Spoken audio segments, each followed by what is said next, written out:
We are the Halusa Nation.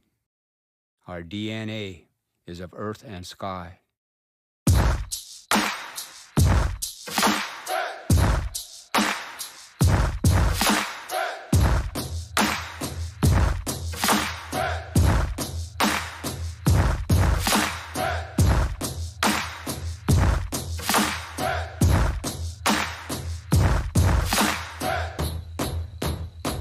Bismillah. Hey, chewing living by the G code. What the f is fleek though? Don't ask them, what do he know? What I forgot is better than whatever they remember. Never mind, I'm off it, it's quiet form. Time to put the temper tantrums to the quiet corner. Hush. That's enough, said the ruler. No suckers allowed to break bread or asunder. The daylight, lightning, and the thunder. The sun, moon, the stars, and the hunger. Abundance in bundles, blessings and troubles. Towers and tunnels, views and valleys, waves and peaks. Streets you from, son, planet Earth. And ain't scared of no Mars attack. What type of bars is that? Stay off my jack. I'm out they corny riot garments. Top 5 dial on them, super fly, slicker, top rope, equal diving on them. You why you lying, homie? You won't play with my emotions, smoky. Big chief, heart rate, big beat, B-E-Y, I seen straight jacket, come clean, big said it was a dream. Now it's a living thing, with you and living kings, I mean it, I mean. I mean it, I mean. Y'all seen it, y'all seen in the R.E.B. Original nation, we pan solid, I mean it, I mean. Straight jacket, come clean, y'all seen it, y'all seen. And the R.E.P. Original nation, we pan solid, we with you and living, you know, with you and living. Confronted by the Alai Nation, Alien Nation, the subjects and the citizens see the material religions through trauma and numb. Nothing is related. All the things of the earth and in the sky have energy to be exploited. Even themselves, mining their spirits into souls sold. Into nothing is sacred, not even their self. The Alai Nation, Alien Nation.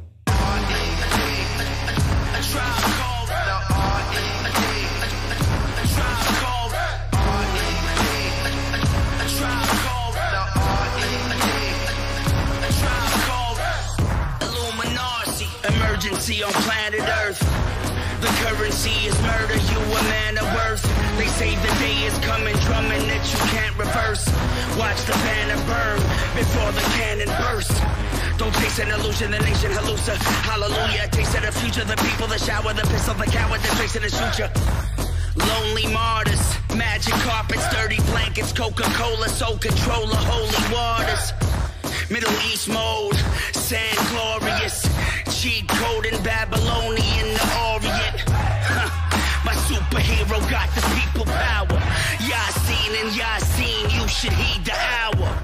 With you and living kings, I mean it, I mean. I mean it, I mean. Yasin and Yasin in the R.E.B. I mean it, I mean. Original nation, we pan solid, I mean. I mean it, I mean. Straight jacket, come clean, Yasin and Yasin. And the R.E.B. Original nation, we pan solid, we with. True and live it.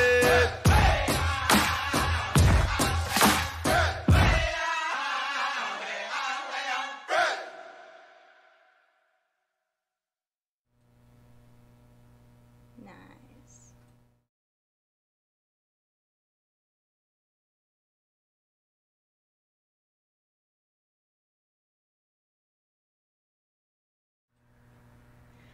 Hi everybody, welcome back to Ohneganos Let's Talk Water. It's Makasha Looking Horse. I'm your host for the Ohneganos Let's Talk Water, and now we're on season 2, episode 6. And today we're going to be talking about traditional ecological knowledge and reclaiming land through mapping and ecosystems using our oral stories. And we'll be mapping 6 nations. So these are the guys who will be doing it along with Dexter. And Dexter's here today, and he's our co-host. He's back again. How's it going, everybody? It's good to be back. Good to be back. Yeah. Oh, alright. Hi, I'm Dexter. Just kidding. Nyawaskano sa Guego. Tanadakwa niya gyaji. Dewasa gaye niwago siagi. O taihyoni niwage seite. Ayong gwanka niwago hwenjo de. Ahyak niho wenjo de nidwageno. Tanadakwa is my traditional name. You can call me Dex. When we're on here, you know, we're not formal or anything. You just call me Dex. Or when you come up to me and see me out and about, you can just call me Dex. And I'm 24, Wolf Clan and Cayuga Nation. And I'm from 6 Nations. This is where I live. But, you know, it's good to be back. Yes. And you know what today is? The co-host with the most. Today is... what was I going to say again? Like a good day. Today is a good day to be something else. That's right, Dexter? Yeah. Something else nation. We in are the something house. else. I So am say. something else. My mom always told me so. Yeah, I'm pretty sure that's the only person. Just kidding. And all of our guests are also something else. Yeah. So since we're going to be starting, I want to announce that we're also going to give away 3 Karen Stott's book of An Act of Genocide right here. So 3 of them, you can grab your copy. What you have to do, you have to share, you have to like, and after you're done sharing and liking, make sure you comment done so that we know and we can ask for your address afterwards so we can mail out the books to you. So make sure you do that. We're giving out 3, so you'll get 3 books of Act of Genocide by Dr. Karen Stott. And The slide says 5, but it's actually supposed to be yeah, the slide says 5, but we're actually giving out 3 this week, and maybe we'll be giving out more the next episode. So make sure you tune in. The next episode is also next week. An at Act 7 of p.m. Genocide, Colonialism, and the Sterilization of Aboriginal Women by Dr. Karen Stott. Very good. A lot of information in here. Yeah, Dr. Karen Stott, she was on our episode 2 episodes ago now. And so if you want to hear her talk, you can go back the 2 episodes ago and watch her talk. And I think it was one of our very popular episodes. So this episode, we're going to be talking about traditional ecological knowledge and mapping traditional lands, including here in 6 Nations. And like I said, this is the crew that's going to be doing it, and they're profound. They have profound work. We have Rudo, Dr. Nick, and Dr. David. And our first guest right now is going to be Rudo. And so I'll introduce him a little bit. He's our first guest, Rudo Kemper. We worked with him a lot in the past. He's actually been to 6 Nations to do mapping workshop with the Galbraith students here in 6 Nations. Rudo is a human geographer from Caraco. And he has a love for technology. He is super passionate about co-creating and using technology to help communities decolonize and become self-determined. He's also heavily involved in creation of the Terra Stories app, which allows community to digitally map their traditional lands using oral stories and traditional names. Rudo currently works for Digital Democracy and serves on an executive board of Native Land Digital and the International Society for Participatory Mapping. He's also worked with the Amazon and other communities to help their land, and he'll be working on our Global Water Futures project to help Six Nations map our land here.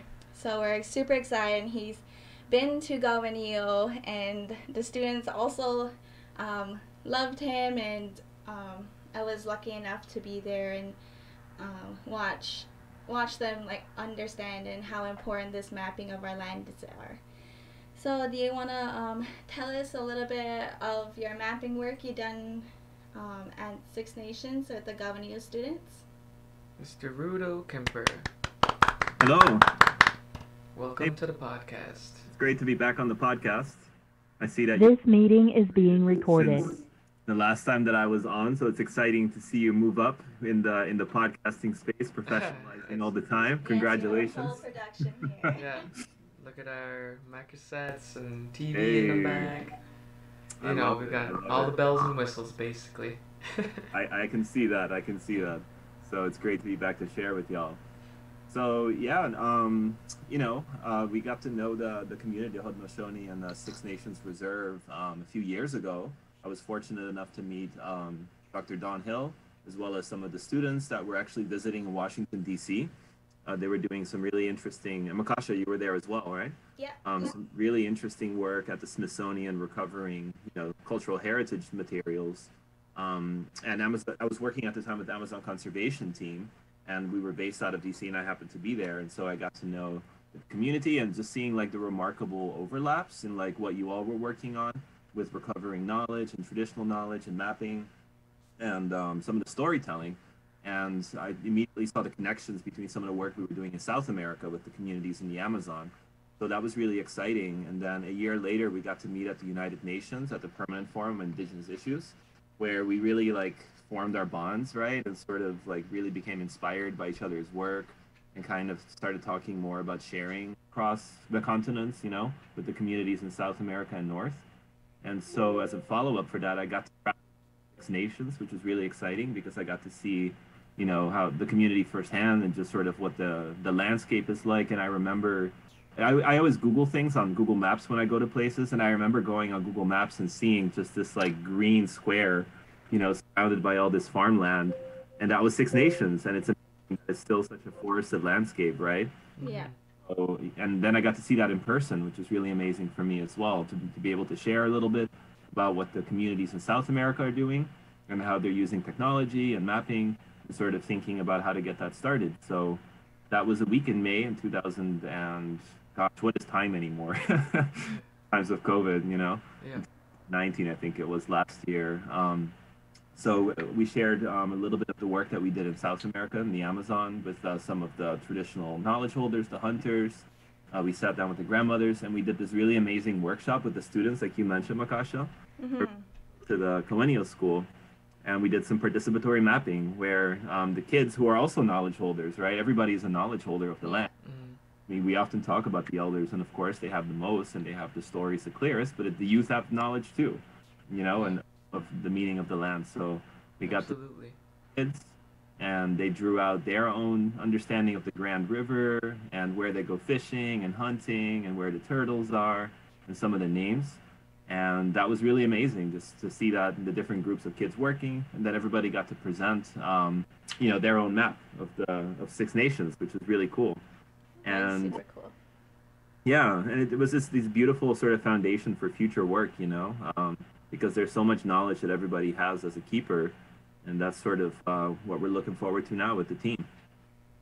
Yeah, those kids at Govenio, they're something else. That's what they're really, they're all like little tiny sponges. I like them. I used to go over to Govenio all the time to go help with their culture days and stuff like that. So go sing with them and go talk the language with them, and they're really good language speakers. And they kind of remind me of when I was that age. I was used to our culture is longhouse, and I see them like all the time. They're pretending to be longhouse and stuff like that. Like they play like ceremonies and stuff like that. have pretend ceremonies. Well, they call them mock ceremonies, and they like get up and do the speech and everything, and it kind of makes life a little easier while you're here, because you know that it's going to be carried on, especially by these kids who are really adequate, you know. But I got to see that. I got to see the space where they do the longhouse, and also speak with a number of the teachers, and just seeing how inspired all the teachers are to continue to pass on traditional culture and learn language and teach the language, and a lot of the really amazing materials as well, including some maps. I think you were showing a picture that I took earlier of one of the maps, which is really kind of awesome too. It's like this wonderful foundation to more work that we could be doing even with the kids and with everybody else in the community to expand and detail those maps and to have them available in the local languages. So the schools are really crucial for that, right? Because the teachers are, would pass along this inspiration to the students, and then the students get to transmit that to their own children in the future as well. Yeah, can you tell us about your involvement with the GWF projects? So Global Water Futures is one of the partners in this, right? And so they're really involved in kind of like mapping water quality, but also sort of overlaying that and comparing that with traditional ecological knowledge of the land. So what I've been really involved in is sort of thinking about how we can sort of take those measurements that are scientific, like quote unquote Western scientific, and take it and combine that and overlay it with the traditional knowledge of the land, which is also scientific. It's a different system. It's, it's science all the same. It's an indigenous science. And by combining the two, you can have an interesting overlay where we might be able to learn, like, what are the areas that are the most threatened, or where's the water quality the worst, and what are the stories that the communities might have about those places. And that way you have like a dynamic visualization of what's really going on in the territory. So some of my role has been in kind of thinking about what is the technology that can be used to do that. So, there's this application we developed called Terra Stories, which came out of the work in South America, and I continue to be involved in kind of stewarding that. And that can be used for mapping oral history. So what we can do there is take all of that great work that GWF has been doing in collecting some of the mapping work and measurements and putting that into Terra Stories, and then overlaying that with community oral histories about the lands and traditional knowledge. And that way you have a database that can be used for the quote unquote, again, scientific purposes, but also for the community to really understand, like, where is some of these activities taking place in regards to their own understanding of the land. Mm-hmm. Some of my role in the future is, I think, going to be in sort of training and capacity building with the mapping. So working with community members and the team that's really interested in the mapping, and maybe some of the storytelling as well, and sort of sharing technologies and kind of providing a little bit of advice in that end. Interesting. Well, now it's hunting season, and can you tell us how the hunters can use the GPS coordinates while they're out hunting to help us capture the important time of the year? Yeah, so the hunters are, and it's exactly the same in South America, right, where the hunters are the ones that are traveling very far distances. I know that, for example, for the Haudenosaunee, there's the whole one spoon area, right, which is much larger, one dish, one spoon, larger than the reserve. And, there's a lot of knowledge about that landscape, and the hunters are the ones that are currently traversing that landscape. And so one thing that we do with communities in South America as well is that while you're out traveling the lands, you can collect some information about what it is that you're seeing, and sort of some of the places that are important, or like landmarks, or even named places, right? And so one thing that hunters could be doing is, while they're out and about traveling and they're going on their regular expeditions, which they already would be doing, and sort of taking along a device, which can actually be a cell phone. It doesn't have to be, a GPS handheld. You have these dedicated devices that are produced by a company like Garmin, but you can also just use your smartphone, actually. And with the current organization that I'm involved in, Digital Democracy, we're working on something that's called Earth Defenders Toolkit, which is going to be basically a set of tools that are open source and free, and we're looking to make those as easy to use as possible. And there's one tool called Mapeo Mobile, and you can install that on your phone. It's free. It's in the Google Play Store. And then using that, you can also collect data and then also record, important information like stories or landmark place names and things like that about what you're seeing while you're out hunting. So this is something I really look forward to working with the hunters on Six Nations to get them trained in how to use the apps, which are, again, not very complicated to use. and then sort of doing a few run-throughs, like maybe expeditions, and hopefully if COVID-19 subsides, I get to go back again and work, or first of all get the hopefully soon. Yeah, and doing some trainings with the guys and whoever's out there, and then we can do a few pilot sort of expeditions. But if not, then even over Zoom or remotely, we can try to figure out a way to make it work, so that people have the tools, so that they can start collecting some data about the lands and preserving those stories and knowledge. Yeah, that would be super cool. So, can you give us like an example of like what that would look like? So we would be looking for like different kinds of plants or like different waterways, and then we would be naming them in our traditional language. He has their own system of knowing, right, and their own way of sharing stories. And so the nice thing about these applications is that you can actually kind of customize it for the specific need. So, if you have, like, if the community of Six Nations has a way of thinking about the lands and, like, specific things that are really important, we can create custom forms that really tailor to that, so that when you're out and about, the first thing that you pull up in the form for the Mapeo mobile application that I was describing is a list of the things that you've already kind of predefined that are likely to be out there, So, a lot of communities that I've worked with in South America, they're very sort of water-based, of course, as well. Mm-hmm. And travel up and down the rivers a lot. And so for them, what's really important are the rapids, the creeks, the water sources, the places where specific fish species are. But then you also have, historical places where something took place. It might have been like a battle or something 40 years ago or even longer, or an origin place, or even like a spiritual place, like a sacred rock, where the community has to kind of stop to sort of ask permissions of the owners of that rock to be able to pass.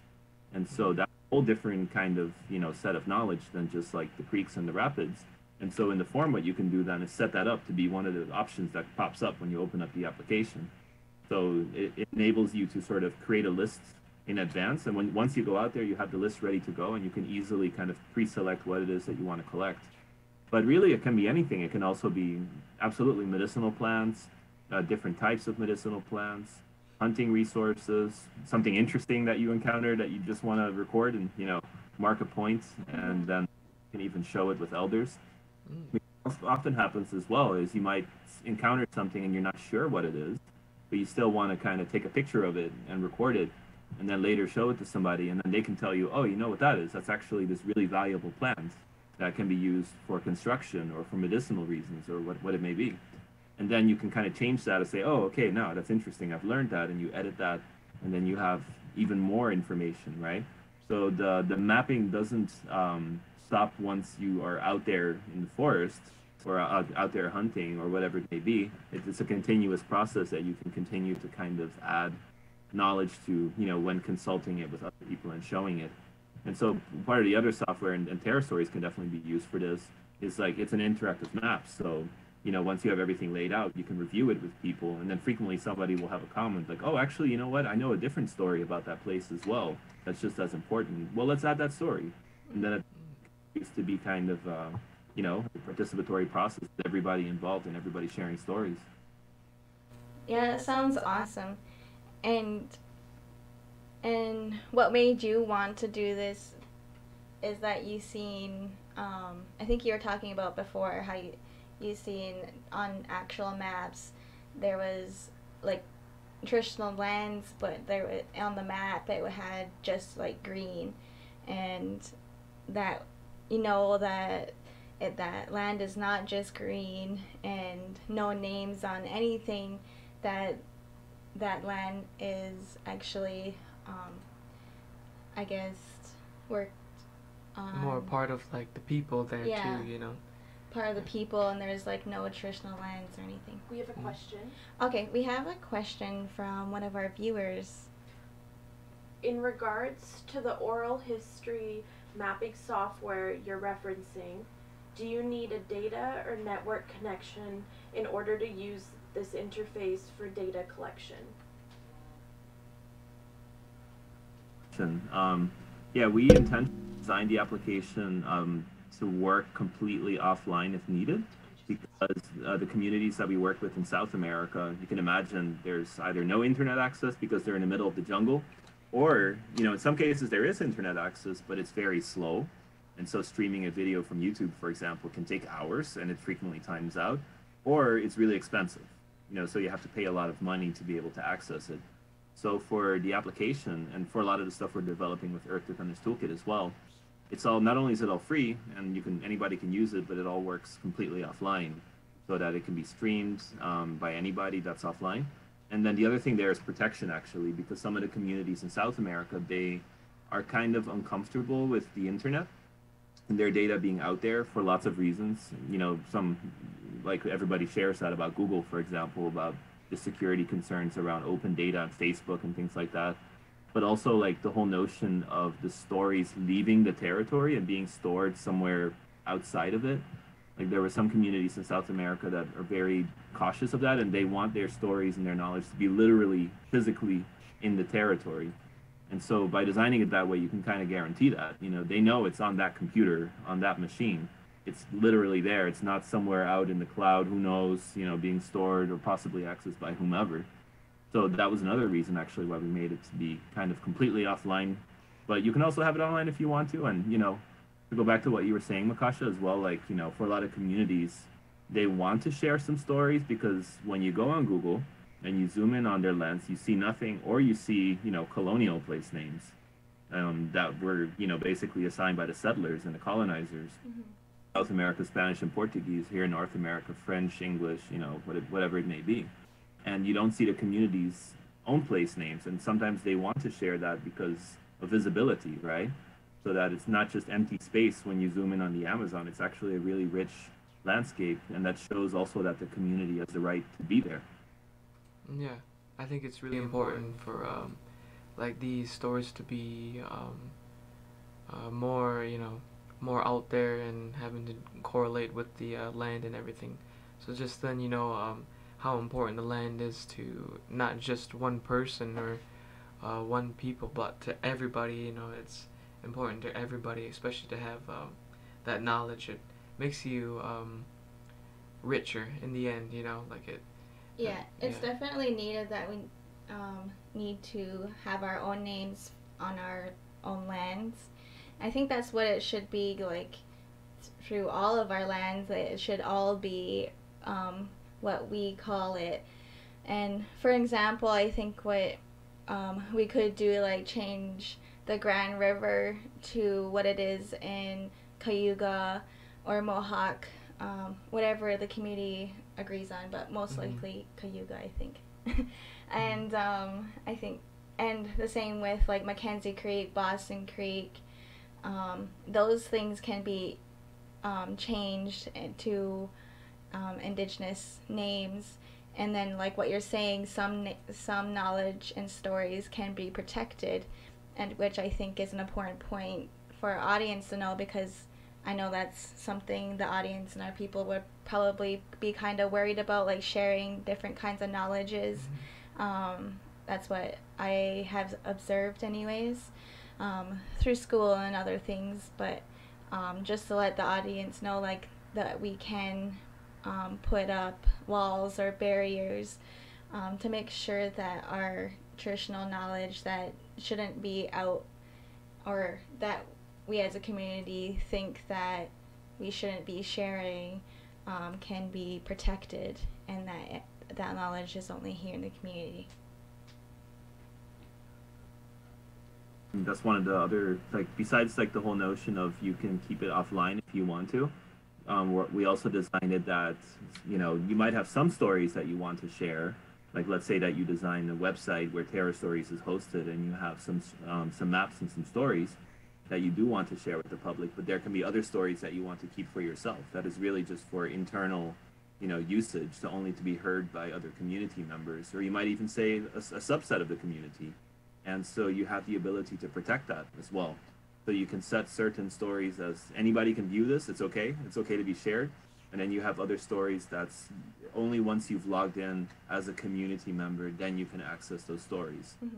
And the other thing is data encryption. So, you know, it's not possible for somebody to sort of hack into it and figure out where the stories are stored.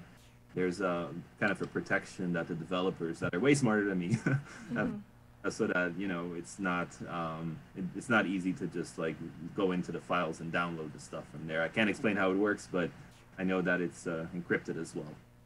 Yeah. That's amazing. It's like modern information and technology meets ancient information and technology. That's cool. Yeah, and I'm super surprised that you haven't met our other guest, or have you met Dr. Nick Rio? He's also been to the same school, which is Gowanio, and he's also went out on the land. Well, I guess you were in like the open space there, but he was able to go out on the land, and I think he can tell us a little bit about that. But I wanted to introduce him a little bit. So Dr. Nick is an anthropology and Indigenous method. Oh wait, one second. As a member of the Sault Ste. Marie tribe of the Chippewa, and as a professor at the Indigenous Environmental Studies at Dartmouth University, he's also a leading expert in traditional ecological knowledge, and he blends ecology, anthropology, and Indigenous methodologies in his work. We're very lucky to have him on our team in the community and help us out. He visited Gowanio and took the kids on the land, and the kids also loved him a lot. So here's Dr. Nick Rio, and do you want to do you want to tell us about your work with Gowanio? Yeah, of course. I'll just start with a quick introduction. Abuju, Bimose, Mtigawaki, Indigo, Nick Rio, Indigenous, Mashike and Dodem, Bawating and Donjaba, Vermont, and Nongam, Ojibwe and Kinamagazad and Dao. So my English name's Nick Rio, and I'm going to start with a quick introduction. Abuju. Oh, I got a wicked echo going on here. Yeah, I can hear it. I think. Can you get? Does the audio sound okay for you guys? Yeah, it sounds alright. Yeah. Sounds fine with us. All right, I'll just ignore it. I'm gonna turn my volume down a little bit. So I'm from I'm a citizen of the Sault Ste. Marie tribe of Chippewa Indians. So I'm Anishinaabe, and my family roots are in in like the Straits of Mackinac area. So my family from like late 1600s through 1950s, we were based on Mackinac Island, which some of the viewers may be familiar with where that is. And then my family moved to Detroit, and I was raised in the suburbs, just in the north end of Detroit. And then I moved to Vermont to work at Dartmouth College in New Hampshire, right across the river in the state line, like 8 years ago. So I've been living in Abenaki territories for about 8 years. I got a couple of teenage boys that I'm raising here, and yeah, and I was recruited to join this team and this group a few years back, and I mean, honestly, I didn't hesitate, just jumped at the chance. As soon as I heard that there was an opportunity to work with a language immersion school, do things about the community's connection to place, and that might involve thinking about, learning about, and trying to take care of turtles together. Those three things together, I was super excited to be invited, and you know, what I was brought in to help out with is, you know, I appreciate I really appreciate the introduction, and I was struck. You said expert in traditional ecological knowledge, and I just want to clarify that. So like I grew up in the suburbs of Detroit. Like I'm a city kid, and I mean I have a lot of like sort of outdoor type experience, and I've learned a lot mostly about plants, a little bit about animals in my life, and I do have a degree in ecology, but you know, the sort of, I mean, I don't even like the term expert, but like the thing that I work on the most and that I have some knowledge on is really thinking about like how to work with communities and to raise up actual Indigenous knowledge holders, people who grew up, immersed in ceremony and immersed in their languages and immersed in yeah, just doing the things that we do, and to raise that up and highlight kind of just the importance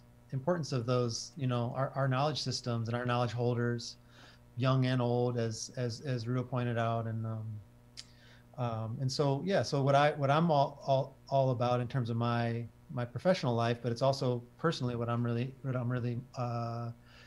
interested in contributing to, is just Indigenous peoples, helping with any efforts for like Indigenous knowledge sort of vitality, just like us being able to be all of who we are and to engage in the world in our own way. And a lot of that does have to do with sort of like environmental oriented knowledge. That's not all we know, but that's a big important thing in many of our communities. So those are the things I work on as I try to be involved in community sort of vitality efforts, and both as a teacher. So this image that's up there right now is one of my classes, one of my favorite classes, in quite some time. And that picture is just at my house, and we're having some tea that we made. We gathered some plants and made some tea together. So as a teacher and as a researcher, those are the things that I kind of focus on. I'm also really interested in promoting just the importance of our languages in all of this. And I think that you can't really, it's not like you can't have Indigenous knowledge and not speak your language. That's not true. But at the same rate, you can't really separate our knowledge systems from our languages either. And so if you want to have vital knowledge systems, that involves having speakers, really trying to have a lot of more and more fluent speakers, which is what Gaoneo is all about. Yeah. Yeah. So the work that we've been trying to do with Gaoneo is it's kind of it's sort of changed, not in spirit, it hasn't changed, but in terms of our approach, has it changed a little bit. It's been kind of fluid in the little bit of time that I've been involved. But basically, what we want to do is work with the community. And at first it was specifically through connections with the students at Gaoneo. And now I think we're just thinking of a little bit more broadly. So we're totally wanting to work with the students at Gaoneo, but also just working with community members in general. Yeah. And what we want to do is try to pay attention to the turtle populations within Six Nations, and try to do what we can to sort of monitor how they're doing. How are the populations doing? Where are the different species of turtles spending time? What's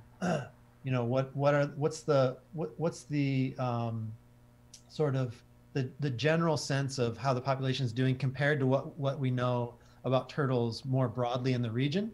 Are they doing quite well in Six Nation compared to the overarching region, or are they struggling at all? Mm-hmm. And then to have the turtles help us try to assess what their environment is like. So, basically, with some of our partners and more technology as a theme here, we're trying to put water quality sensors and GPS sensors on turtles, so that they can help us monitor the water quality where they're spending time. Mm-hmm. And I think that in that sense, what I was always excited about this project, and continue to be really excited about, is the idea of thinking about, when I introduced myself, I shared in my language that I'm Turtle Clan. So that's even more motivation to be, wherever in the world, to be, and particularly at home, where I'm from, but in other people's territories too, to be trying to care for our turtle relations. But the idea of, what I would get really excited about is the idea of not studying our animal relations, but like being in conversation with them, and like mm-hmm. thinking of them as our kind of collaborators, our partners, our family. Yeah. And that's what this project really kind of exemplified to me from the get-go when I first heard about it. It's like, wow, what we're really talking about doing is trying to have we want to help take care of the turtles, but also we want to partner with them to understand better like if there's things that need to be like, what are the highest priority things that we can address to make their environment as healthy as possible, which also means making the Six Nations environment healthy for people too. It's one and the same. Yeah, exactly. Yeah, I wish that we could have an actual turtle and come to our meetings all the time and talk to us. So, what does your turtle nation need? Yeah. How can we help you? Yeah. Yeah, he just needs to sit at the table. He needs to see that table. Yeah, and combine all our knowledge into that turtle, and You can remind us of what the old days were like, because I know turtles can be real old sometimes. oh yeah, Yeah. just get a real old I one. have this quirky little building that I work in. Not quirky. I mean, it's this cool old building in Hanover, New Hampshire, where the Native American Studies offices are. Mhm. And I say it's quirky because it's like the most colonial looking building on campus, Yeah. and it's the Native Studies space, Yeah. But there's these, I don't know why, there's just weird stuff in the building, and one of the things that's kind of weird but cool is that there's these two ceramic animals. There's like an owl and a turtle that are just like there. I don't know, they were just there like in the mailroom or whatever. Mhm. And so something that I've and hopefully none of my colleagues are listening to this, because then this will like solve the mystery for them. But I've done this thing for like 8 years where every month or so I take the turtle and I move him around to different places in the Oh my yeah. gosh. so people like open their office door to like leave for the day, and they'll be like right there, Oh my god. It's They like kinda They a- probably think it's haunted. Yeah, they're like the keepers of the building. The original owners. Oh, that's funny. The turtle has a spirit. The turtle and the owl work together. That's Nice. funny, yeah. They're just listening in right now. They're watching. Yeah, do you want to maybe tell us about your work in traditional ecological knowledge and bringing back the health of the water systems using traditional knowledge? I think you kind of already answered that. So I think we're going to the next one. You're also working with GWF Renewal Grant. Can you share with us about how you decommission dams? Yeah, so I was asked to join in on the Global Water Futures continuation grant, or this next round and iteration of the grant. And what we're trying to do is we're just starting to kind of gear up to organize what I refer to as an Indigenous knowledge exchange, which is just a fancy way of saying we need to get Indigenous peoples from different nations together to talk about issues that they hold in common, but where their experiences on those issues are different. And so some of the photos that are kind of going through in the background are from other similar knowledge exchanges that I've been involved in and helped to organize, focused on Indigenous language vitality, focused on and focused on the care of rivers. So those are two different ones that I've helped to organize. And so the idea with this this exchange is to get groups to get representatives from different Indigenous nations together who have experience with caring for rivers, and in part that sometimes that means removing impediments to their flow. And so so one of the groups that I want to connect Six Nations leaders to is the Grand Traverse Band of Ottawa and Chippewa Indians in Northwest Lower Michigan, and they've been removing dams from a river in their territories for a number of years now, and it's been a very successful endeavor. It's not been easy, but things have been going really, really well for both the river and for the people and for all the, the fishes and other relations that live in that river. It's just been going really, really well, and they've learned a lot over the years through their work, hands-on, but then also by networking and talking to lots of other different people that have been involved in dam removal initiatives. So I want to bring representatives from that nation and then some others together with Six Nations reps to just talk about what that looks like. What are the different levers, politically that you can sort of pull on to try to, because it's when you talk about decommissioning a dam or removing a dam, it freaks some people out. Like it has implications, it has implications for the ways the rivers are going to flood, you know, and so that means that people that have, you know, right, like riverbank properties, you know, that their properties might get flooded differently. It has implications if those dams are actually producing electricity effectively. It has implications for that, and other things. Recreation, you know, that dams tend to create impoundments that are used for recreation purposes, whether that's fishing or other things. So those proposed changes are always met with some amount of resistance, and so I think it's really effective to talk to people who've kind of been down that road and to just think about it. I mean, it can be, you can get so much resistance that some people don't even think of it. You know, like we had a knowledge exchange focused on river restoration, and the Grand Traverse Band friends that I was talking about were sharing their stories with an Indigenous nation from New Zealand. And these Maori partners, they were like, you know, to be honest, like we had never really even seriously considered removing dams from our river. Like it just seemed like too big of a thing, or that it would be, you know, it'd be too hard to get people behind that or whatever. Yeah. But it was really inspiring for them to really hear the story in depth of like, so how did this begin? You know, why did you do it? How did it begin? You know, what were some of the key steps along the way?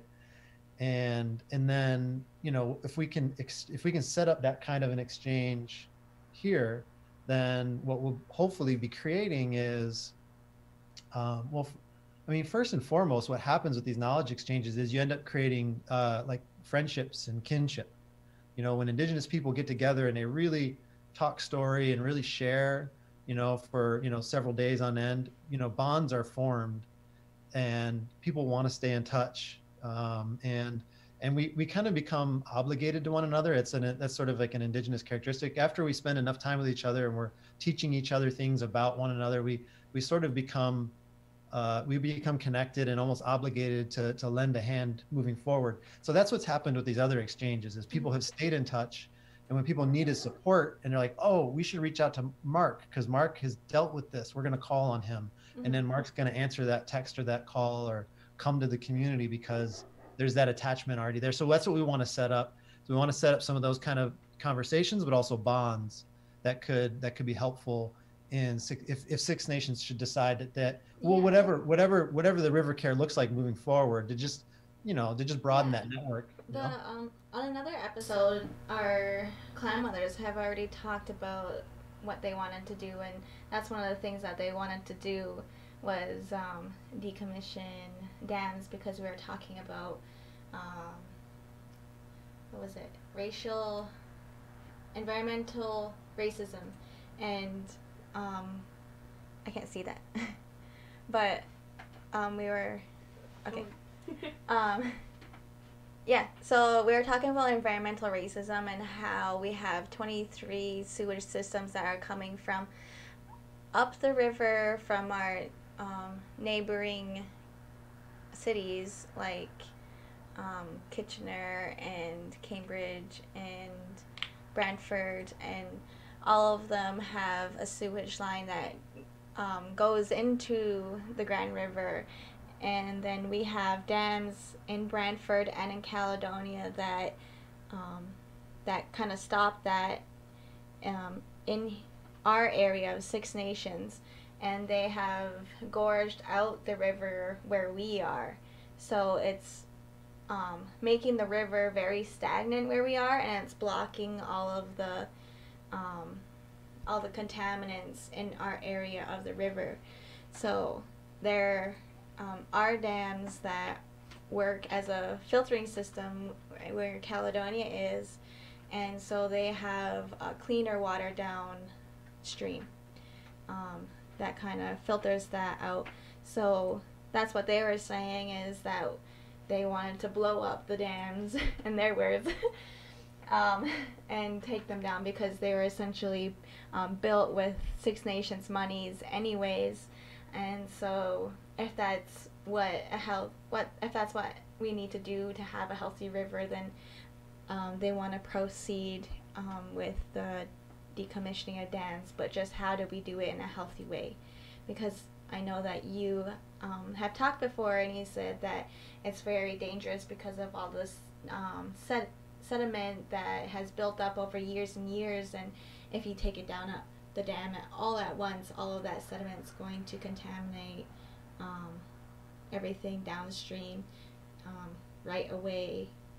So what would that look like if we were to decommission a dam that is holding up a lot of contaminants? Do you know? Yeah. So let me just back up real quick and say that in most of the examples that I'm aware of, the sort of the key turning point for decommissioning dams was the relicensing process. So there's like a period, depends on where you're at, but it might be every 50 years or every 25 years or whatever, that there has to be like a new permit that's issued to keep that dam running. And when that is due, and there's a deliberation that's happening of whether to continue it or not, that's when I've seen tribes and First Nations and other partners sort of work to get involved and to try to influence that decision and to try to convince the powers that be to not issue the permit and to instead work on decommissioning. And there's in different river systems, different contexts, there's different rationale for that, and so you kind of build a rationale or a case for why that makes sense. And sometimes it's like with the Grand Traverse Band, it was their rationale, a lot of it was, their purpose was cultural and ecological. But the rationale to the board that made a decision about the permitting or the licensing was, a lot of it was financial. Like, is it financially, basically, right?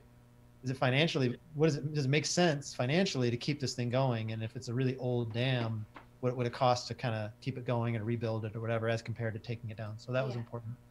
And the other thing that was really important lesson from that same team is they did a lot of work on the front end for a couple of years of just like working with the public, like working with their neighbors and trying to just talk to them about what they wanted to do and why, what they thought the results would be, and basically just trying to make it so it didn't catch people out of left field. Because if you're surprised by that, your reaction might be stronger. But if you kind of know it's coming and you feel like you're in the conversation, even if you're against it, it's just like a less contentious conversation.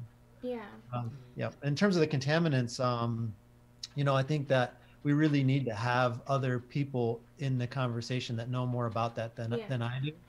But because I tend to resort to just sort of like my gut instinct on that, and like my gut instinct on that is like, well, the contaminants are there, like, and like big rainstorms come through and flush stuff out. Like that's how Mother Nature takes care of things. And so it's decommissioning dam. Maybe it's just like a huge rainstorm, it just kind of flushes the system. Maybe that's not a bad thing, but I don't know that that's actually the best way to think of it. I'm not sure. Sometimes that's where my mind goes, but there are a lot of different philosophies and just whole, just science behind how to approach that, and whether you first go in and try to remediate those pollutants. I think that's a lot of times what happens if it's really severe, that they try to remediate those pollutants first before sending all those sediments downstream. But I'm not sure in this case.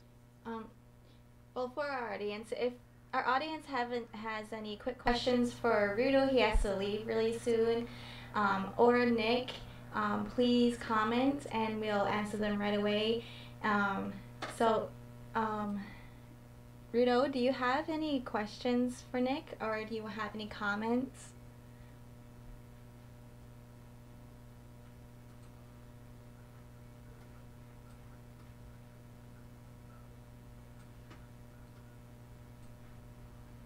Changes. So I'm really amazed by, the work that you've been doing with the Maori as well. And I don't have any questions. I'm just really glad to be listening to you at this point and to be learning more. I feel the same way. It's good to be on this together. And I feel bashful about a little bit of like guilt and shame about the Gawanio work, because I just haven't been there enough. Like, it was such a cool connection, and one of my sons came with, and he talks about he's like stayed in touch with some of the kids that he met there, and we feel a really strong connection there. We only made a couple of trips. They were impactful for us. And it's great to hear that for the students as well. But like, I wish we were with them more regularly. And I think that maybe now what I need to do is are they, do you guys know, are they in like like full remote learning? Are they on campus, or what are they doing right now? What's their teaching learning environment right now? It's all online. Yeah. So maybe it's a good time to connect with them this way, just remotely.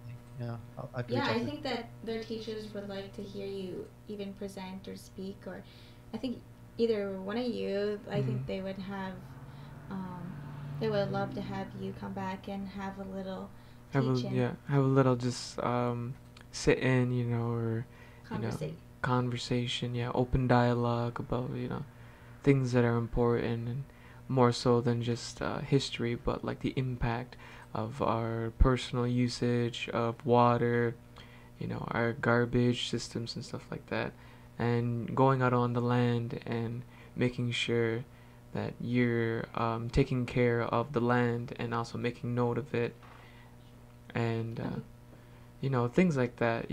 It's really important for the kids to know that. We do have a question from our audience. Hannah, do you want to read it again? Yes, this is from David again. Rudo, are you interested in seeing terrace stories expand outside of the Western Hemisphere and the Americas? Yes, absolutely. So this is something that we built to be free and open source exactly for that reason, because when we interacted with other communities elsewhere, just learned about different contexts and different scenarios, we saw that there was a lot of common need between communities across the globe, that, in terms of the offline scenario, needing to map oral histories and sort of relating that to traditional knowledge. And so the whole reason why we built it to be free and open source is so that everybody could basically utilize this as an open platform and resource and kind of tailor it as needed. So what we're doing via Earth Defenders Toolkit is making more resources to make it easier to use, and sort of like user-friendly guides and just like best practices, which aren't intended to be like final. It's like a work in progress always, right? We're always trying to get better at our work. And, we could probably learn a lot from communities outside of the Americas, for example, where this work has primarily been focused. So I would love to talk about that if anybody's interested, and happy to share some more resources about that as well. Oh, and I did also have a question for Nick. I thought about it, and I wanted to ask, I was really interested in the exchanges and sort of how you kept the inertia going after an exchange, because I've been part of some of those where everybody's really sort of inspired and enthusiastic, and then you go back home, and then, people sort of like resume their life and regular work and things like that. And it can be hard to continue to maintain contact through that. So I'd be curious to know about some of your experiences and thoughts around how to keep that going, to ensure that communities stay in touch and that the network continues to thrive. Yeah, it's definitely a challenge. I think that what's worked the best, and it hasn't been perfect, but what's worked the best is just being flexible with the ways that we've continued has been like little spin-offs. So it's like, the river restoration, river care oriented exchange, it kind of involved a lot of people. It was 3 different Indigenous nations. It was the Walpole Island First Nation, which is a Anishinaabe community from Southern Ontario. As I mentioned, Grand Traverse Band of Ottawa and Chippewa Indians, and then the Waikato Tainui from North Island and New Zealand. And we basically, what we did, just to kind of give you an idea of like the structure of the exchange, is we made sure to spend time in each of the territories. So we had like 3 trips, kind of like where we were like for a week or so, we were in each of the territories spending time together. And the people that were involved in each of those iterations, it wasn't always 100% the same. So some people were involved in all 3 of those visits, but the host community would always have more people involved because they were hosting, and then different people would kind of come in and whatever. And so it ended up being that we made a network that was ended up being kind of a lot of people. And so the way we've kind of kept it going is like through not being concerned about trying to organize things that brings everybody back together, but like, sort of like we've had sort of like spin-off initiatives that involve like a subset of people. There's friendships and connections that kind of are like subsets of people staying really close contact. And then what I try to do as somebody that was organizing it is like just kind of occasionally reach out to everybody and just kind of let everybody know that we're all still thinking of one another. Hey, did you hear such and such took a new job? Try to give like a little update. It's not like a newsletter type regularity, but just sort of making sure to keep in touch with everybody and make sure that they're knowing what's going on in one another's lives. And then it just kind of has happened organically too. So, you know, like we've had people travel, you know, like one of our friends from the exchange that's from Michigan has family. He's got kids in Australia. They just happened to move that way, and so when he's visited them, he like works in a side trip to New Zealand to kind of keep those ties, you know, to keep it strong. And so it's things like that. And I don't have I haven't had great experience using like this type of a forum, like using Zoom or Skype or things like that for this purpose. I mean, we tried it for a while, but it just didn't really help that much. It was just hard to, you know, you take like 10 or 15 or 20 people and try to get on a Zoom call and catch up. Yeah. It wasn't that great, to be honest. Do you have any tips, things that have worked in your experiences? Yeah, no, we face similar issues with Zoom, you know, as a format, especially in the COVID-19 era, and trying to sort of continue working with communities that do have internet access, and finding it really tricky to organize things, and also just fatigue around using Zoom all the time, especially like a whole day or something like that. So we're trying to think through different means of and using technology and just sort of connections of making that happen. So one thing that we found is that forums in the traditional format, you know, from like the 90s can still actually be kind of useful for continuing. And of course, social media, so leveraging, you know, Instagram and different platforms that people are using all the time. You know, there's one community that I've worked with in South America that's everybody's on Facebook. So to reach people, you have to go on Facebook. And you can do that, and you can create and share posts and things like that. And people really resonate and interact with those rather than, you know, something that we try to organize outside of what they're already using. For sure. So that's been our main experience so far, but honestly, still really just learning, you know, and trying to adapt as much as possible there. Yeah, that's how I usually get a hold of people, is through Facebook. That's the only way I get an answer for them most of the time. Yeah, everybody's on Facebook nowadays. That's so crazy. Dr. Galbraith, do you have any questions for Rudo or Nick? This has been so far a wonderful conversation. I'm sorry that already we're largely through it or partway through it, because I'd love to keep chatting with all of you a lot longer. I did bring one small turtle stuffy out. Oh yeah. And I'll move him around more frequently, Nick, in your honor, because I spent many of my years in university studying turtle populations in Ontario, and when people find out that you've worked on turtles, they give you turtles all the time. Oh my gosh. I have an entire cabinet of turtles here, so I'll keep this little guy moving around so he's happy. But first of all, so many wonderful, fascinating comments. And the work that's going on at Ganase is amazing to me. I hadn't heard a lot of this before, so I'm really excited about it and would love to learn more. For Rudo, I know that the mapping work that you're doing is also very exciting. We're seeing similar projects in other places as well, and just again, fantastic. And I want to learn more. But I could keep yakking on and it wouldn't help anybody else but me get interested. So I don't want to take up your time with my questions right now, but thank you. All right. Actually, would love to hear more about your work at this point as well, include you in the conversation. So yeah, so I'll introduce him. So we introduce him? Yeah, Dr. Galbraith is a head of science at the Royal Botanical Gardens, who works to help conserve endangered plants.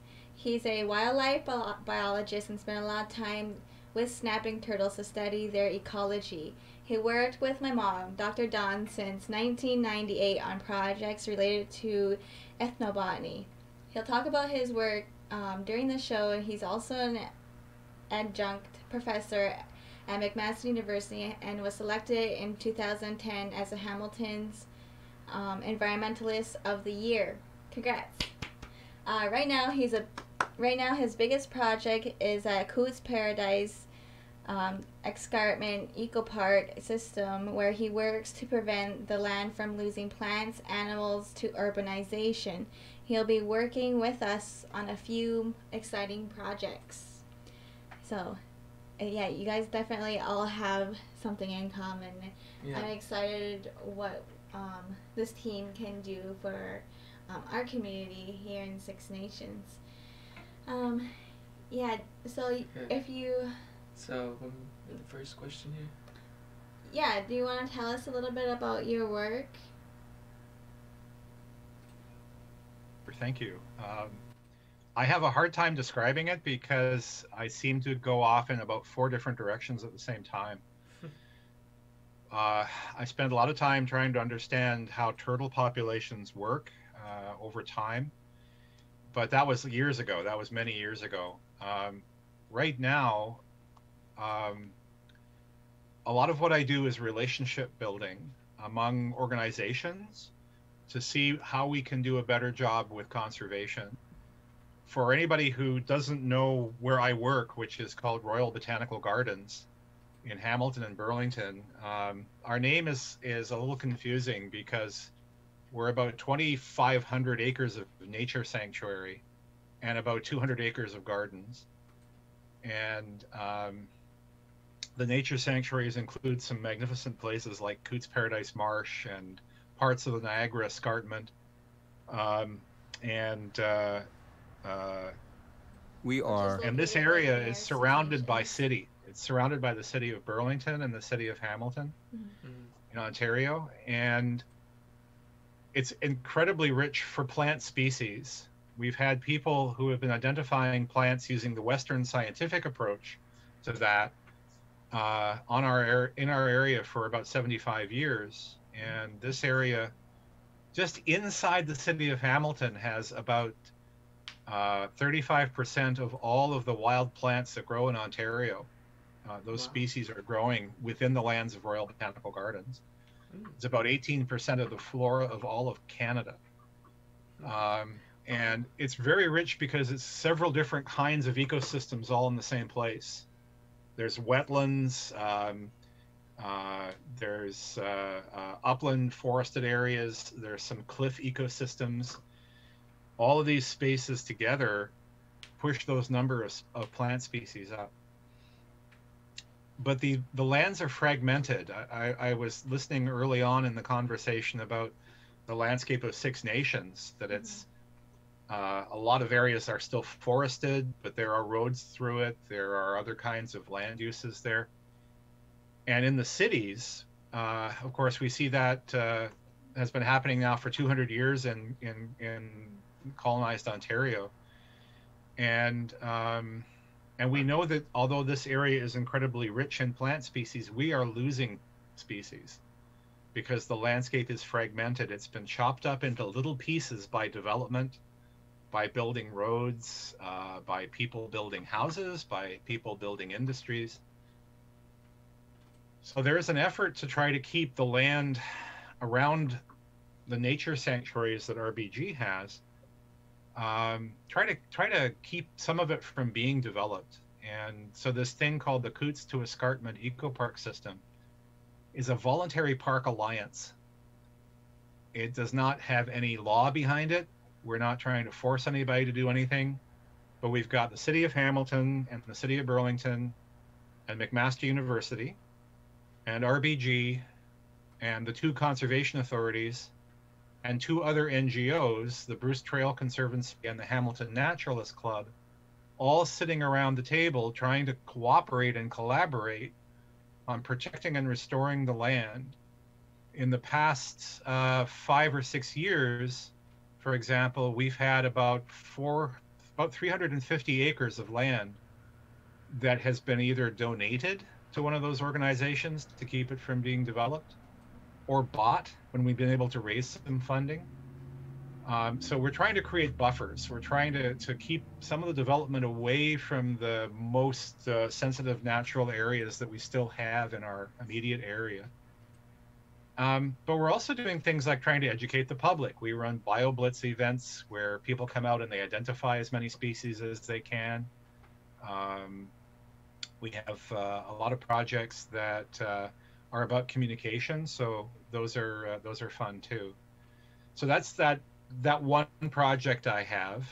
Another project, which is what first really brought me in contact with Don Martin Hill and Six Nations, has to do with some of the collections at Royal Botanical Gardens, because my role there is head of a department, and inside my little department we have what we call the non-living collections. It's kind of like, it's great at Halloween because they're all dead, they're zombies. But the picture, can you go back to the picture, please, that you had up just a second ago of the herbarium cabinet? The thing that looks like a bunch of shelves. So some of our collections are plants that are preserved in a particular form. They're called a herbarium collection, and a herbarium is not herbs. It's not something that you could consume. A herbarium is a collection of plants that have been pressed and dried and then attached to a sheet of paper. And in this form, they will last centuries in storage. They're not viable. You can't grow the seeds, but it's like a library of the plants themselves. And if you're trying to understand what the plants are in your area, this is one way where you don't have to just rely on something that somebody wrote down. Now, in this form, the plants look really funny. Could you please show the picture of the live plant? There's a beautiful one there. That one, the yellow one, that's a marsh marigold. That's a wild plant that's found in Ontario. And this is the way people are used to encountering plants. This is the traditional way of seeing plants, where a plant is in its context, in nature, and that's so important for understanding all of nature. The thing that's a little bit funny about a herbarium is that the context is removed. Not only is the plant dried and pressed, but we don't see it in its habitat. We don't see what's around it. Mm-hmm. So it's a step away from many of the traditional teachings and traditional environmental knowledge and awareness. It's a different kind of tool. I think there is also a photograph of one of these marsh marigolds that's been pressed as a herbarium specimen. Maybe you can find it. Yeah, I'm seeing it now on my screen. It's on the right. I don't know. The yellow. It's not up there. It looks very, very different. But for Western science, these tools are very handy. These plant specimens are very handy because you can make annotations on the sheets of paper. Yeah, so on your screen now, the plant on the right is the same species. It's a marsh marigold. Mm-hmm. It just doesn't look like the plant in nature. But what the plant in this form lets you do is examine it years after, even centuries after. Someone can take a look at it. They can measure the leaves if that's helpful, or take a microscope and take a look at the flowers if that's a helpful thing to do. You can't do that in the wild in a live plant because it's long gone by then.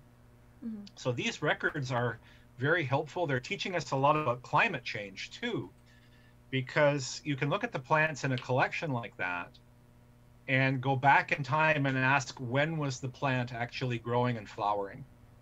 So there are thousands of these collections around the world. The one at Royal Botanical Gardens is relatively small. We have about 60,000 specimens in the collection, but that's small. Wow.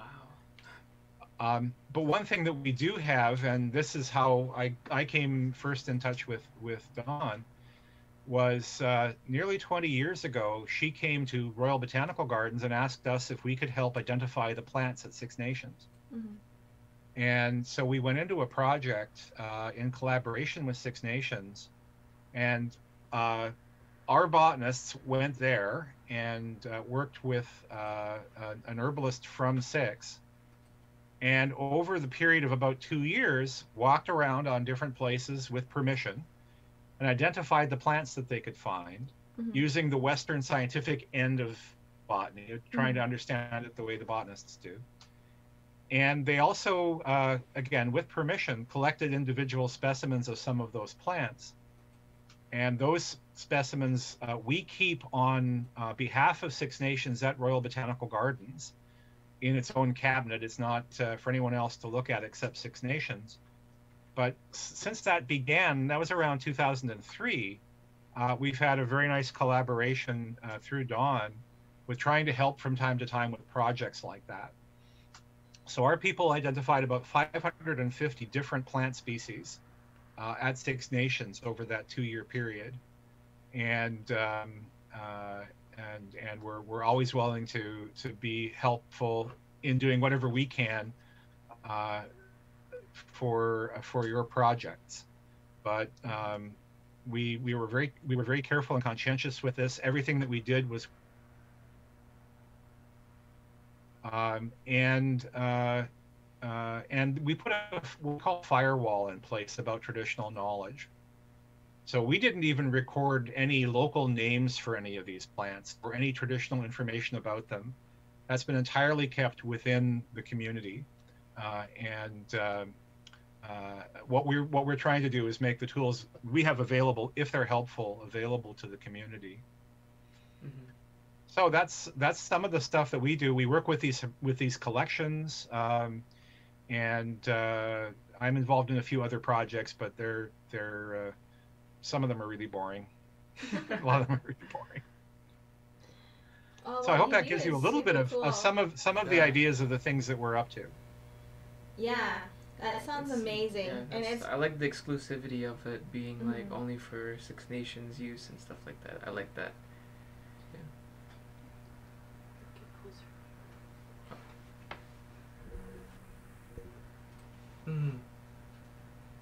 Of museums over the years about the way that they've worked with Indigenous or taken things from Indigenous communities. Mm-hmm. This is reversing that. Yeah. We're providing a service to Six Nations. If Six Nations wants this collection, it's yours. We will bring it to you. But we're taking care of it, and we believe that we are a caretaker. But these specimens are not any form of traditional preparation of a plant. They didn't come out of the culture of Six Nations as much as they do as an artifact come out of the culture of Western science. Yeah, I think that's really important. You know, it's like you said, it's like a museum, and also for us, it's like a step through time, basically. You know, especially having it only be started in 2003, but I can imagine like. Even today, some of those plants are not here no more, and sometimes I also think about like what's gonna happen into the future, like maybe like another 50 years from now, those plants may not be here no more, and we'll still have the stories, but we have the museum, and we'll have some reference to show the kids, right? And we'll be like, yeah, so like this is what we were talking about, yeah. Huh? I hope, Dex, it could be better than that. If you have the records, sometimes things can come back. Yeah. If you know what to look for or where to find them. If a plant would disappear in one area, perhaps someone nearby has the same plant and could help bring seeds or help restore it. Yeah. But having the record is so helpful for that kind of work. Yeah, that's pretty cool. Yeah. Oh, Seth? Could I ask David a question? Yes. Awesome. So David, I was wondering if the Royal Botanical Gardens had ever done any, because you mentioned using seeds to restore maybe population that has moved out or disappeared from an area. Have you guys ever done anything with seed preservation, seed saving? I know that's something that's a big importance to some Indigenous communities. That like when I was living back home in Michigan before I moved was like when emerald ash borer, for instance, was like really, we were really kind of trying to sort out what was going on. And that was one of the things that we would do is get, ash seeds from different places and then find places where they could be kept long-term storage. Do you guys have a capacity for things like that or for having like little like garden spaces where you can try to take care of living plants for a time period to help out with communities? a little bit in between. We do not have a seed bank. Having a collection of viable seeds that you can use for storage for the future or for restoration is sometimes called a seed bank. But what we have done is work with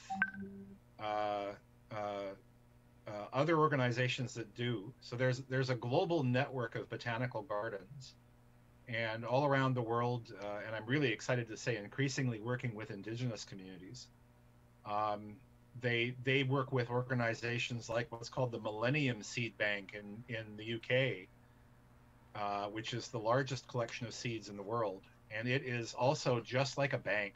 You can send your seeds there and they will take care of them. And if you need them back, they'll send them. Wow. That's on a huge scale. But seed banks also work really well on a local scale. And it's just something that we've not geared up to do. But in our nature sanctuaries, we have a lot of plant species that are pretty rare. We have over 50 listed endangered species at RBG. And, you know, there are things like the red mulberry, which is Canada's most endangered tree. And this is a Carolinian forest zone fruit tree that's native to Ontario, to the south. There's about 500 trees left in Canada, and a quarter of those are growing wild at Royal Botanical Gardens. Wow. We have the entire Canadian population of a little tiny plant called a sedge, called the few-flowered club rush. And it grows along the shores of Cootes Paradise Marsh, very close to McMaster University. That is now found nowhere else in Canada. Wow. So what we try to do, I don't believe it's been seen there. It did not show up in the survey that we did 15 years ago, but it could be. I mean, people look around and they miss things. But it's possible, yeah. But what we try to do when we're doing planting is either collect seed from our own property and then use that seed while it's fresh. Or we'll work with a colleague. I'm really bad with names. There's a wonderful nursery just on the edge of Six Nations, quite close to Cheesewood Road. I think Mr. Deer works there. Oh yeah, that's Guyanase. Guyanase, thank you. We buy plants from Guyanase for our restoration projects at Royal Botanical Gardens. Yeah. Because we're always looking for plants that we need in bigger numbers than we have. And so sources like that are wonderful for being able to help restore natural areas. Yeah, I think that would be a goal of our project here was to bring back and look at the plants here, but also bring back plants. Hopefully, my mother just texted me that, so that's what she said. But we also have a question from one of our audience. So David again, are the plants in the herbarium collection at RBG also referenced by their local traditional names? That's a very good question, and what we have at Royal Botanical Gardens does not include the traditional names. In the agreement to provide this project that we did, what we have are the plant specimens themselves and the names that Western science applies to them, and things like the location information. But because there was concern about how the traditional knowledge would be used, even the names, we agreed that we would not store that information.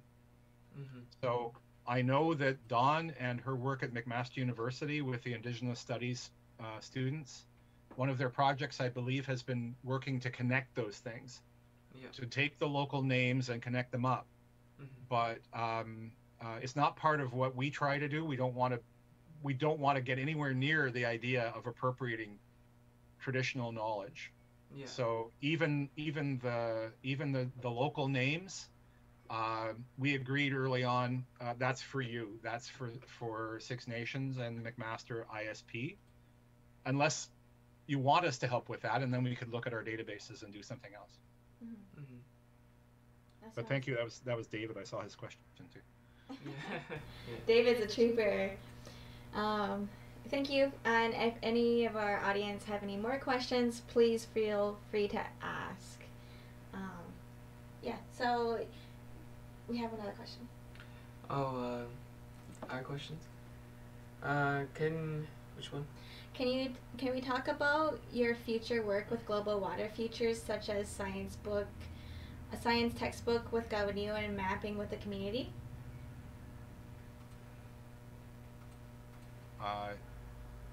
Right now, my own project that I've talked about with Dawn is just to help with the textbook. The idea of working with these maps is fascinating to me, and I would love to do that, but I don't know anything about it practically, and it's not something that I've done. But my understanding of what's going to happen is that traditional knowledge keepers will do interviews for this textbook. They will provide information about their perspective and understanding of a natural system or an animal or a plant.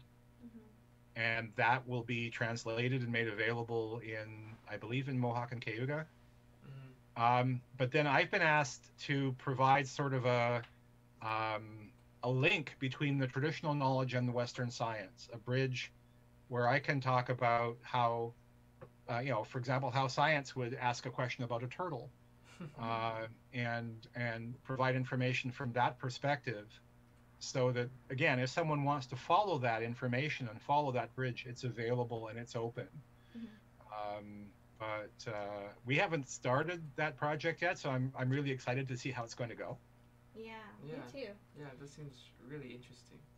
I had a personal question. When you talked about conserving land or using.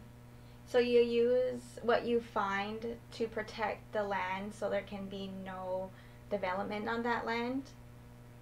Is that part of what you do? It's more trying to create allies with other organizations and groups that have similar objectives, and then ask how can we, for example, if there's a piece of land that we think is part of what we call an ecological corridor, that's a place where animals might move back and forth. If a piece of land is part of a corridor, how can we protect it from development?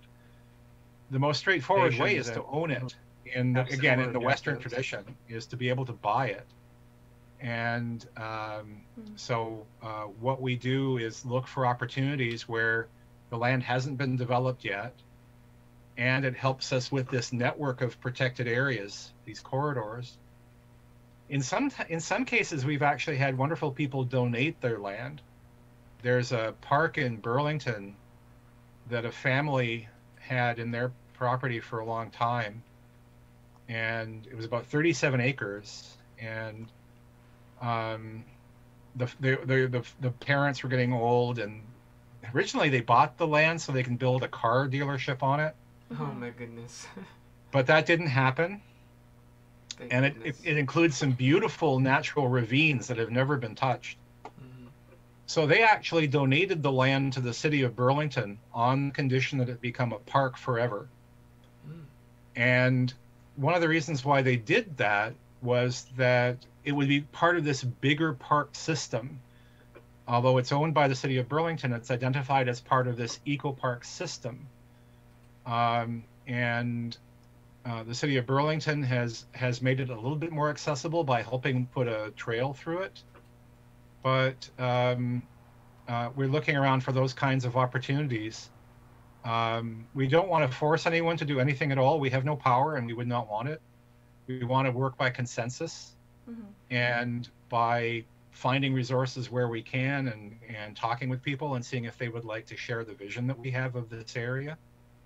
And it's kind of extending the original idea for Royal Botanical Gardens from the 1920s. It got started because people were worried about development. and they were able to protect part of that big wetland called Cootes Paradise Marsh from development by buying it and protecting it. And so we don't have money. we're just dependent upon trying to convince people to do what they can to help us. But it's really exciting that we've been working on this project now for 13 years, and so far it's continuing to work as a collaborative of getting people around the table all the time. Hannah, did you want to? I think Nick has a question, just to chime in. Oh, Nick, you have a question? Oh, I was wondering, David, is Six Nations one of the partners in that effort to kind of think about a protected area corridor? You mentioned a list of partners. I don't remember if you mentioned Six Nations. No, it's a good question, Nick. Thank you. I describe us as hyper local. The area that we're really focused on are the lands right around Royal Botanical Gardens. So we're in the city of Hamilton and Burlington, and we're still feeling our way into how we work with other organizations. The groups that are part of the collective right now, with the exception of McMaster University, actually own land right in our area. The entire thing is only about 15 kilometers long and 5 kilometers high. So we're hyper local. We are doing a really exciting mapping project right now.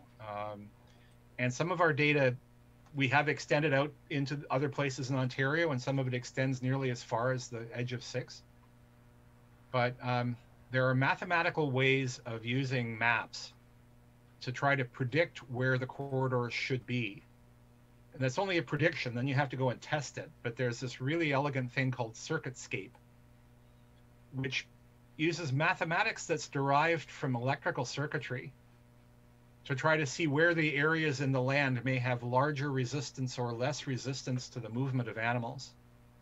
And we're not really putting electricity through the landscape or anything. It's all maps in the computer. But we've been able to work with some wonderful people, including the Friends of the Greenbelt Foundation in Ontario.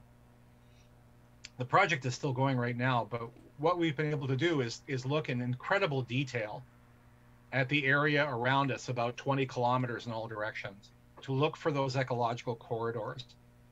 And there are some very strong ones, and we're hoping to work with people around us, with organizations around us, to keep those corridors open. But our focus has been kind of hyper local. Yeah, I see. So I think what we can also do, well, what Six Nations is doing to help, well, I guess, conserve land also. Okay, wait, do you have a question for me?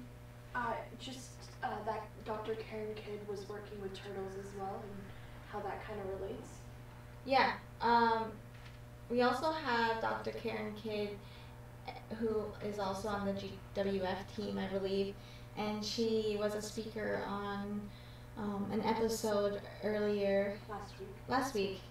Okay, yeah, she was on an episode last week, and she was also talking about turtles. So I think you guys would have a lot in common, and we can work to, I guess. Yeah, we need a turtle summit. Because there are other places in Ontario where people are trying to understand them. There's a great research group at Laurentian University in Sudbury that is doing a great deal of work with turtles all over the province. What the biggest thing that we're doing with turtle-oriented work at RBG right now is to try to keep them from being killed on the roads. Because dying on the roads is a really quick way of removing turtles from an area. Yeah. They're very vulnerable to this, and so right around we actually have a recovery plan to try to protect turtles at RBG, and much of it has two areas of focus. One is that we're building fences along some of the roads to try to direct the turtles to crossings underneath the roads. So instead of letting them walk across the roads and be hit by cars, we're trying to direct them so they cross underneath the roads where there's a culvert or another passage. And that seems to be working in some areas. The other thing that we're doing, we know that there are some places where a lot of turtles nest. They lay their eggs. And we're trying to make sure those areas stay free of obstruction. And in some cases, we're even adding a little bit of extra sand and gravel to those sites so they have a little bit more space for nesting. So it's a little bit interventionist, but we know that the turtles are very flexible. They'll come into the gardens that we have and lay their eggs in our gardens. And when they do that, then we try to protect them. We have a bunch of ways of trying to protect the eggs. Yeah, but they have predators like, what are some predators of turtle eggs, like coyotes? Are coyotes predators of turtle eggs? Is that how? I'm sorry. What was the question, Makasa? Is one way, so you protect the turtle eggs by like a fence or something because like they have predators, right? Like who is trying to take these eggs? Yeah. I mean, that's always the question, isn't it? Is when you do something like protect a bunch of turtle eggs from a predation, then you're keeping the turtle eggs from whoever was going to eat them. Yeah.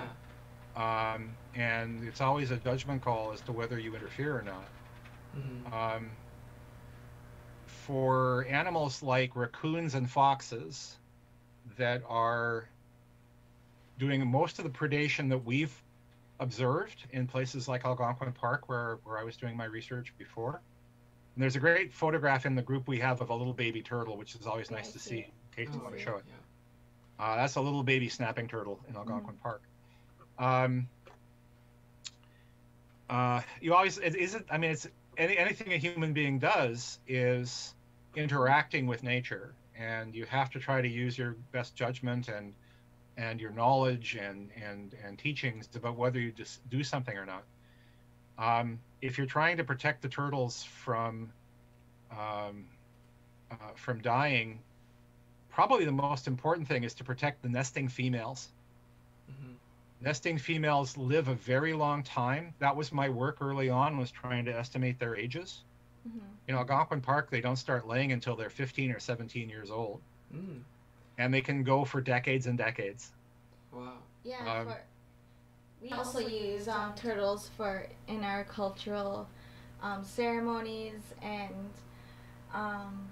one of the things that we're going to be doing in this project is testing the organs and the insides to see how what the health is of the turtle. Yeah, if someone chooses to make a rattle, and even during that time is well, it's supposed to be very important, but there are a few people that are now kind of like turning to poachers, and they sell them for profit and stuff like that.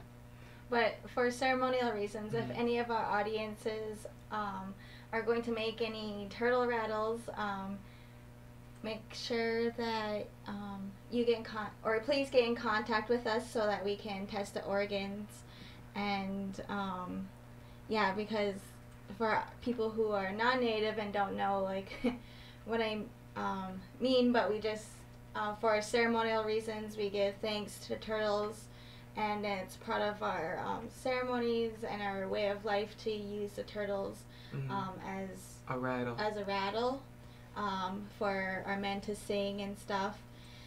And so if any of our Indigenous men who are watching this and you're going to make a turtle rattle, just please make sure to contact us. Yeah, make sure you save contact us. what you find, like the organs or whatever.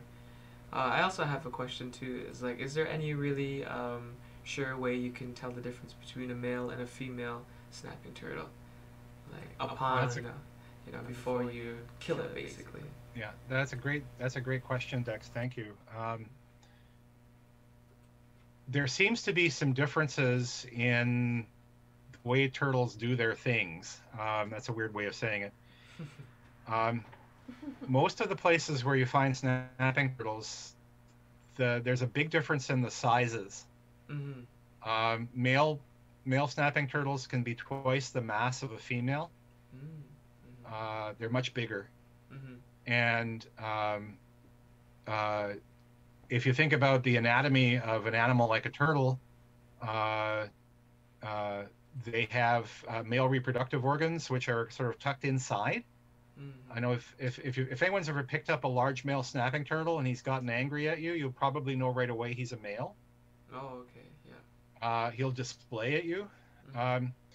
But even before that, they have a common opening for their wastes and for reproduction called the biologists call a cloaca.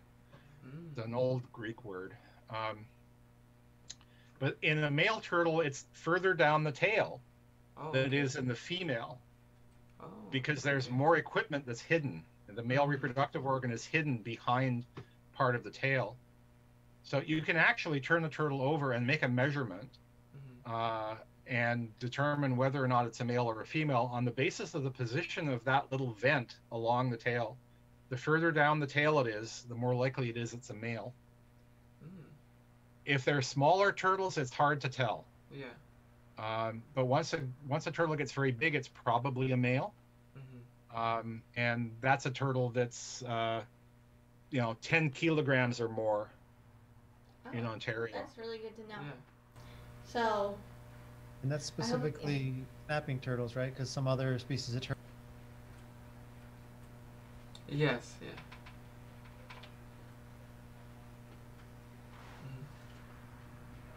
They're smaller, and they also have some different sexual characteristics. Like in painted turtles, the males have very long claws on the front. And if you ever have an opportunity to see a male and a female turtle in the nesting season, the male will come up to the female turtle and wave his fingers in her nose and go like this. Oh, wow. And it's part of their courtship. Other species don't do that. So there are differences between the sexes, but they vary from species to species. I was wondering why I was always doing this to my wife, but That's right. she just thought I was weird. I was like, no, I'm Turtle Clan. It's a 3D movie.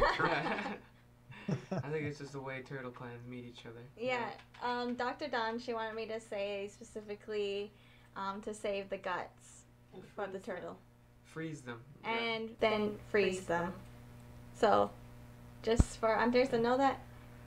Yes. There have been similar studies done by Canadian Wildlife Service. Mm-hmm. And one of the places where toxins accumulate is fat. Okay. Many toxins are soluble in fat. So also, if you can save a little bit of the fat that you might find inside the turtle, that might help too. Yeah. Okay, well, yeah. they clean out the whole thing, so I think they would just get all of the insides and put it away. It's a pretty messy process, and it's not really pretty. Yeah. It's usually just Is taking those kinds of samples. Also, from a general perspective of using every part of the animal to increase knowledge or to do something that's important for culture. Those are really great points. Yeah. Well, thank you both. Did you have a question? Okay. Yeah, sorry, real quick, just a little more in the specifics. If folks are going to take the time to save those parts, if you could put them in like a Ziploc freezer bag, like a sturdy one, that'd be fine. Maybe before you put the parts in there, you could take a Sharpie and write on the bag where you found the turtle, what kind of turtle it was, anything that seems noteworthy that you could write on there, and the date, and if you're willing, your name. Those things would all be really helpful for folks that are then later trying to organize, analyze and organize the information that comes from that. That'll be really, really helpful. And then I also just want to put in a quick plug that anybody that's watching this from 6 that is like, this is so cool, I would love to somehow get involved, please be in touch with us.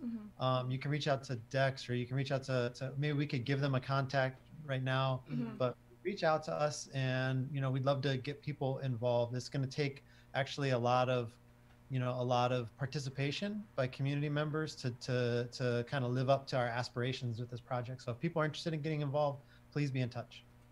Yes. Yeah, I think we could.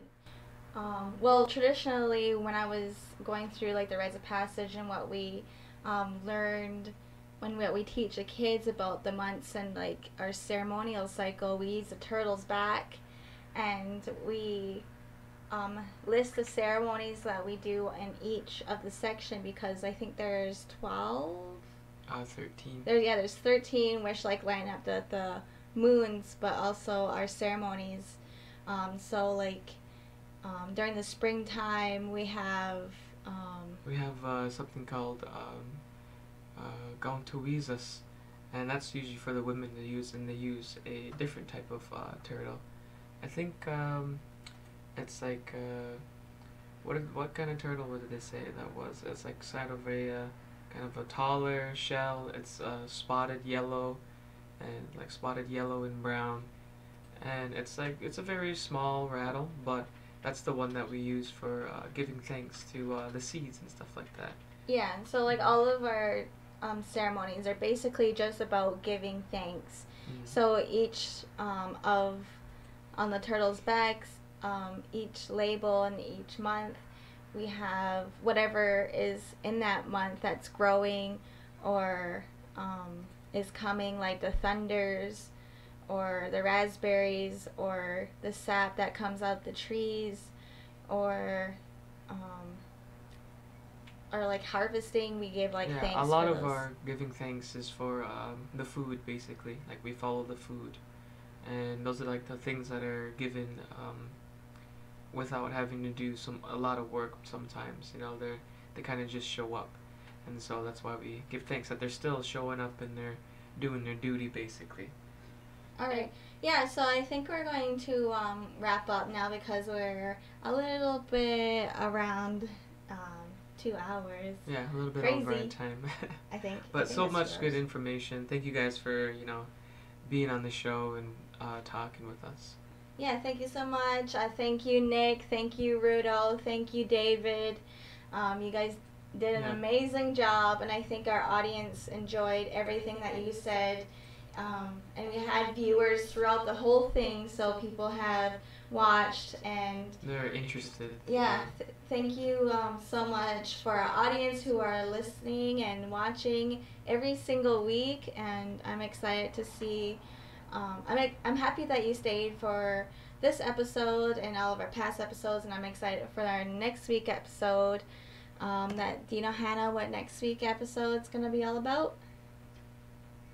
We are going to have John Pomeroy, the head of Global Water Futures, on. Wow. Okay. To discuss all their work in heavy. Six Nations. Heavy Big boss. hitter. Yeah, we're gonna have Heavy on next week, so be sure to amazing. tune in. Yeah, be sure Make to sure tune you in. tune in. And Mark Hill. Chief Mark Hill. Ooh, and Chief Mark and Hill. one of our chiefs. Another heavy hitter.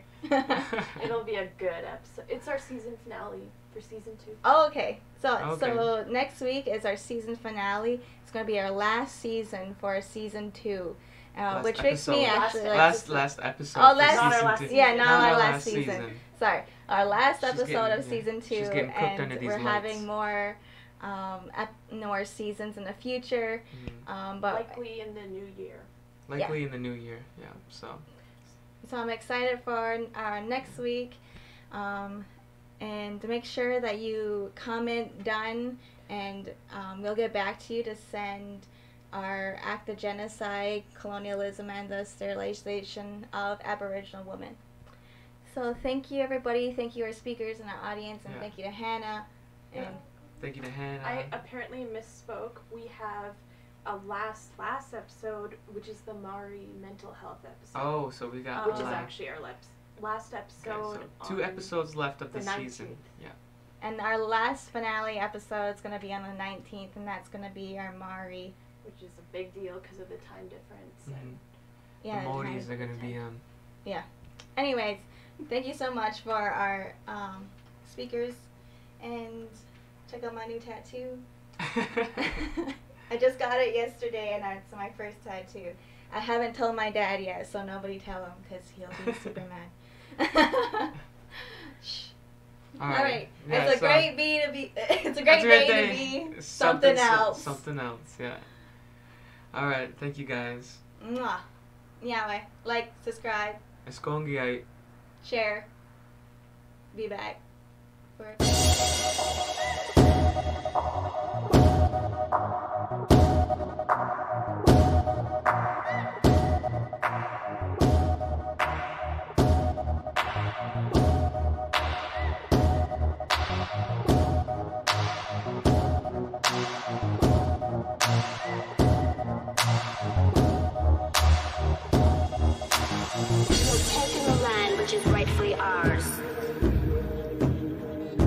Years from now, my people will be forced to live in mobile homes on reservations. Your people will wear cardigans and drink highballs. We will sell our bracelets by the roadside. You will play golf and enjoy hot hors d'oeuvres. My people will have pain and degradation. Your people will have stick shifts. The gods of my tribe have spoken. They have said, do not trust the pilgrims. And for all these reasons, I've decided to scalp you and burn your village to the ground.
Today by the film industry, excuse me,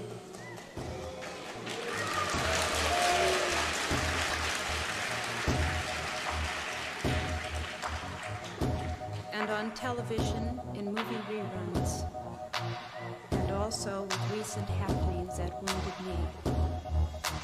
We're taking the land which is rightfully ours. Years from now, my people will be forced to live in mobile homes on reservations. Your people will wear cardigans and drink highballs.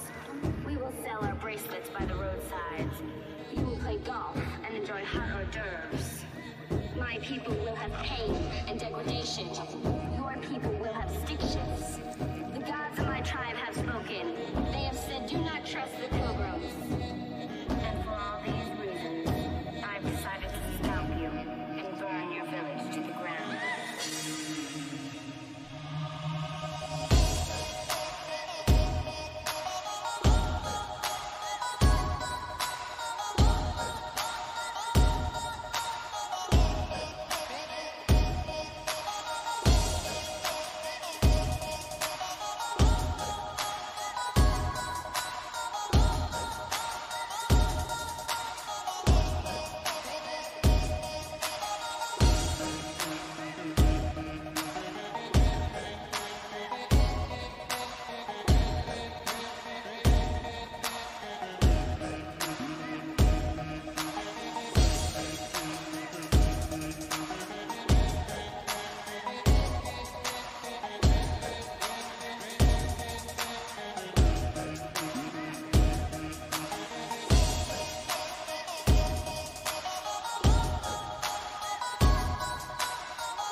Everything's being ruined. They don't care about people living on that land. Well, a religious disaster, it's something, it's like genocide as something for Indian people, so. Hundreds of Indigenous women murdered or missing in Canada. A haunting national disgrace with no solution in sight. How long has there been no water where you live? For years. and all the spring water, they're dried out. Sometimes they have to kill us. They have to kill us. Because they can't break our spirit.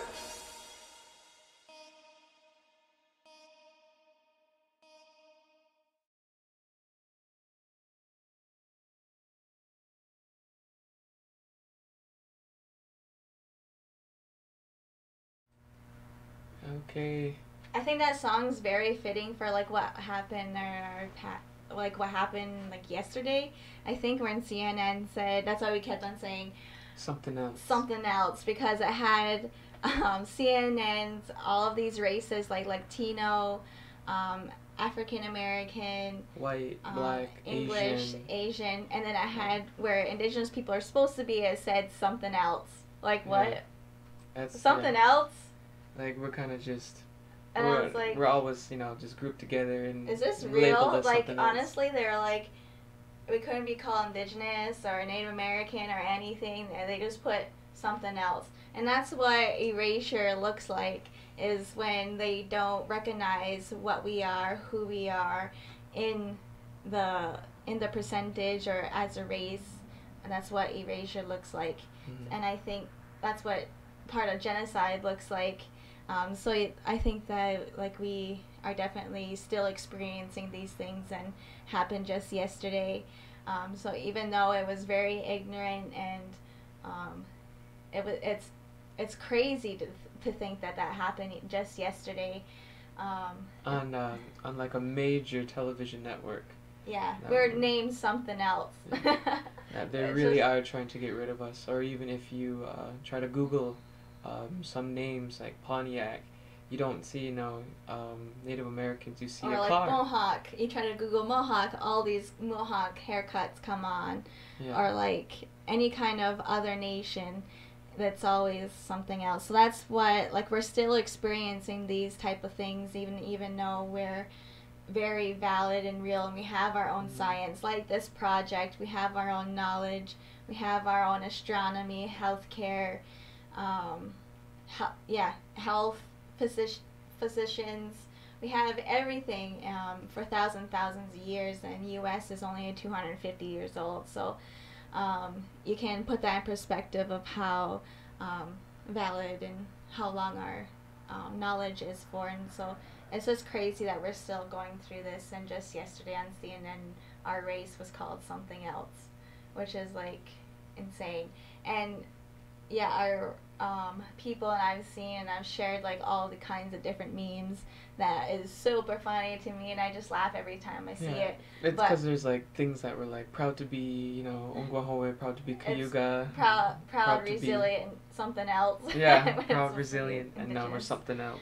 Yeah, so it's like it's super crazy that that's still happening. Mm-hmm. And we're just coping with it by laughing and with different memes, because we're trying to really brush it off, because it's just something that happens all the time, especially with ignorant, non-educated people. Yeah, so that's just another way of dealing with trauma, basically. Yeah, and how they are really trying to force us out, force us out of our own homelands, basically.